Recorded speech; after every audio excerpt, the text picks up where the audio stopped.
Sir আসতে পারি? আসো। এই যে আমার ক্লাসের সবচেয়ে গুণধর ছাত্র, যেমন তার চলাফেরা তেমন তার ড্রেস আপ তেমনি তার লেখাপড়া। আচ্ছা, এই যে তুমি ঠিক মতো ক্লাসে আসো না, একদম ঠিক মতো লেখাপড়া করো না, অগোছালো জীবনযাপন করো, তোমার কি ফিউচার নিয়ে কোনো টেনশন হয় না? এই চুপ করে আছো কেন বলো? স্যার আপনি কনফুসিয়াসের নাম শুনেছেন? হ্যাঁ শুনেছি তো। উনি বলেছেন life is really simple but we insist on making it complicated. চুপ বেয়াদব, তোমার সাথে আমি ফাইজলামি করতেছি? হ্যাঁ, যেদিন থেকে তুমি ইউনিভার্সিটিতে ভর্তি হয়েছো একদিনও তুমি ঠিক টাইমে ক্লাসে আসছো? আর এটা তুমি কি জুতো পরে আসছো? দেখে তো মনে হচ্ছে বাথরুমের স্যান্ডেল। ইউনিভার্সিটিতে কিভাবে ড্রেস আপ করে আসতে হয় তুমি জানো না? আসলে স্যার এক্সামের জন্য লেট হয়ে যাচ্ছিল তো, তাই আসার সময় পায়ের সামনে যেটা পাইছি ওটা করে চলে আসছি। আমি আসলে চাই না আমার এক্সামের কোনো ক্ষতি হোক। যেই না আমার ছাত্র, শোনো, তোমার মুখে এসব কথা মানায় না। আসল পড়াশোনার কোনো খবর নাই, আর আসছে আমাকে ফিলোসফারদের কথা শোনাতে। একাডেমিক পড়াশোনা না করে উপন্যাস পড়ে।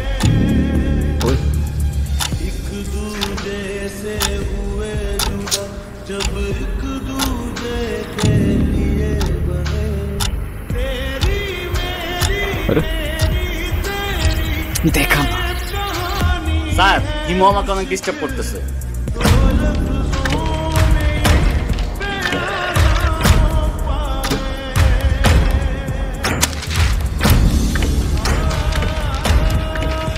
বাহ, কি অপূর্ব! একে তো আরেকজনকে লিখতে দিচ্ছেন না, তার উপরে আপনি ধপ ধপে একটা সাদা খাতা নিয়ে বসে আছেন। আপনি পরীক্ষা দিতে আসছেন কেন? আসলে স্যার আমার মনটা সাদা তো, তাই আমার সবকিছুই সাদা। চুপ বেয়াদব, এক্ষুনি আমার ক্লাসরুম থেকে বের হয়ে যাও, বের হয়ে যাও। ওই শুভ্র দাঁড়া। কি সে বল? কিরে সমস্যা কি? ডাকি শুনুস না বাবার স্যার? আজকে এক্সামের মধ্যে দেখাইতে বললাম, কি করলি তুই? আমরা এক ক্লাসে পড়ি, ডাক দিস একটু দেখাবি না? কি করলি? উল্টা স্যারে বলে দিলি। কেন এটা কেন করলি? হ্যাঁ, এই ও তোমাকে কেন দেখাবে? ও তোমাকে কেন দেখাবে? তোমার নিজের কি ব্রেন নাই? তোমার কি জ্ঞান বুদ্ধি কিচ্ছু নাই? তুমি বাসা থেকে পড়াশোনা করে আসতে পারো না? তুমি চুপ থাকো, আমি তোমার সাথে কথা বলতেছি। কেন ও কেন চুপ থাকবে? আর ও তো ঠিকই বলছে, তুই বাসা থেকে লেখাপড়া করে আসতে পারস না। তুই কিন্তু মুখে মুখে কথা বলতেছিস। হ্যাঁ করতেছি তো, কি হয়েছে? কি করবি তুই? কি করবো না? আরে এই, ছাড়ো, আরে কি আশ্চর্য! এই ছাড়ো, ছাড়ো না কেন? ছাড়ো,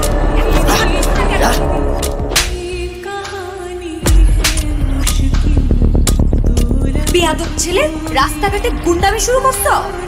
বস্তির ছেলে কোথাকার! আরে তোমার তো দেখতেই বোঝা যায় যে তুমি একটা বস্তির ছেলে, পোশাক আশাক সবকিছু বস্তির ছেলে। বেয়াদব কোথাকার! আই চল।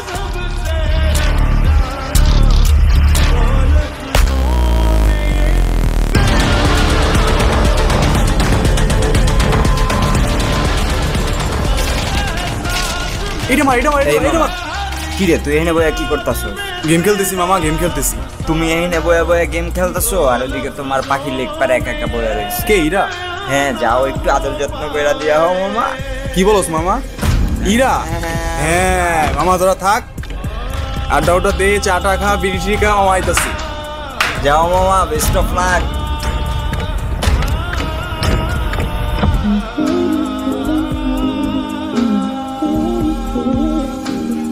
ইরা,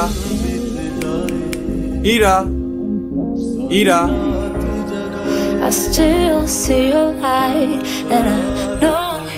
কি ব্যাপার রকি, কিছু বলবা? তুমি জানো না কি বলবো?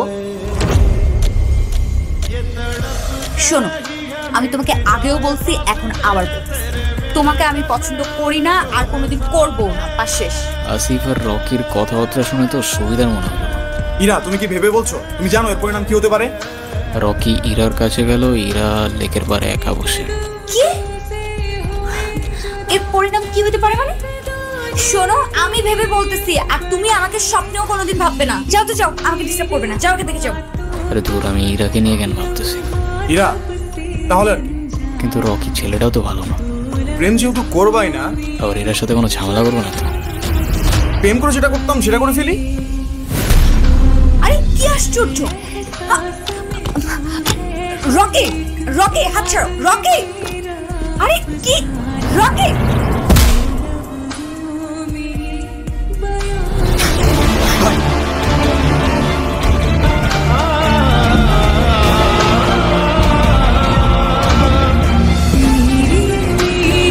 ওই, তোর সাহস কত? কিসে? হ্যাঁ কিসে? আমি নিজে যতই খারাপ হই না কেন, আমার তো মা নাই, তোর তো আছে। হ্যাঁ, একটা মেয়ের সম্মান কই থাকে তুই জানোস না? এরপর থেকে যদি এরকম করার কথা কখনো ভাবস, ইসরারে বইলা তোরে কেমনে ক্যাম্পাস থেকে বের করতে আমার খুব ভালো করে জানোস। কি আবার এমনি ফেল ফেল করে তাকায় আসিস কেন? যা যা না। হ্যাঁ,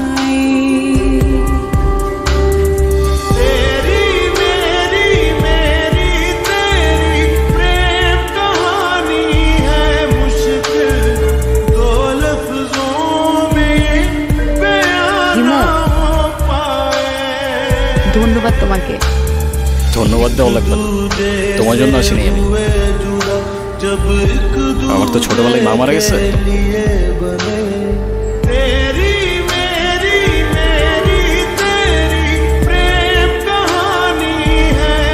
এই জন্য শোনো না, কি হয়েছে? তোমার রাস্তা আটকাচ্ছ কেন?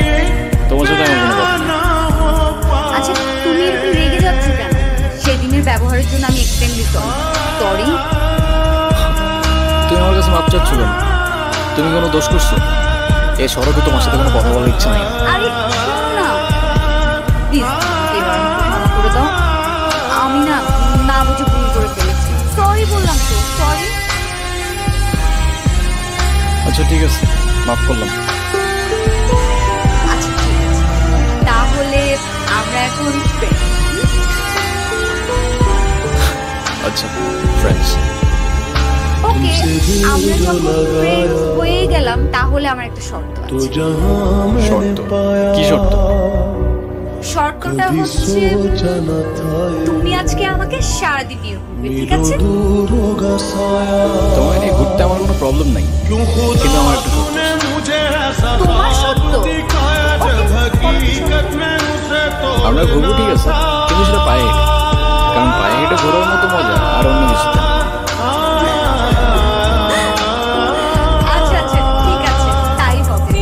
যেমন রহস্য জানো, তোমার শর্তগুলো কেমন প্যাঁচা। চলো। হ্যালো ইমো, আমি এতদিন তোমাকে কতগুলো কল দিছি, কল ধরো নাই কেন? কি হয়েছে তোমার? আরে তোমাকে আমি সব বলবো। তোমাকে একটা গুড নিউজ দেওয়ার আছে। আগামীকাল সন্ধ্যায় দেখা করতে পারবে? হ্যাঁ পারবো, আমারও তোমাকে অনেকগুলো কথা বলার আছে, কিন্তু কোথায় দেখা করতে হবে? কোথায় দেখা করতে হবে টেক্সট করে জানিয়ে দেবো। আজ রাখি, তাহলে আগামীকাল দেখা হচ্ছে। আচ্ছা।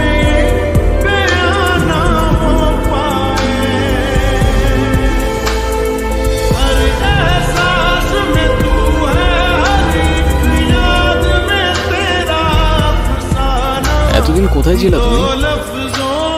তোমার আমি পাগলের মতো হচ্ছি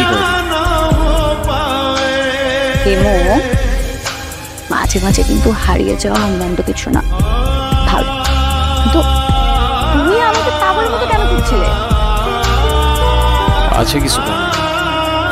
আরে কি কারণ বলবা তো বাবা। আচ্ছা এত লুকোচুরি করে কি আছে?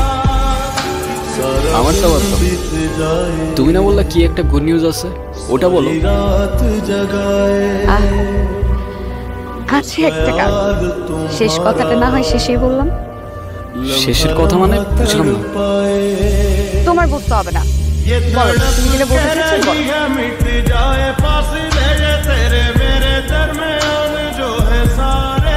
আমি তোমাকে ভালোবাসি। ভালোবাসি মানে? হ্যাঁ এরা, আমি তোমাকে ভালোবাসি। সেই ছন্ন ছাড়া হিমু আজকের হিমুতে পরিবর্তন হয়েছে শুধুমাত্র তোমাকে ভালোবাসি।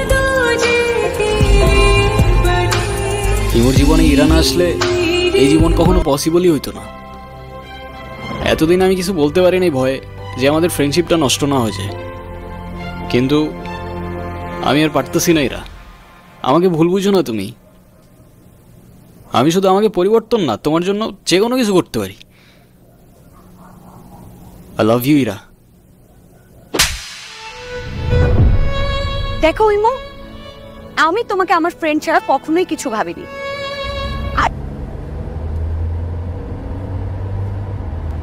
এই ড্রাইভার, একটু থামো তো। তুমি একটু বসো, আমি বুথ থেকে কিছু টাকা তুলে নিয়ে আসি। আচ্ছা যাও।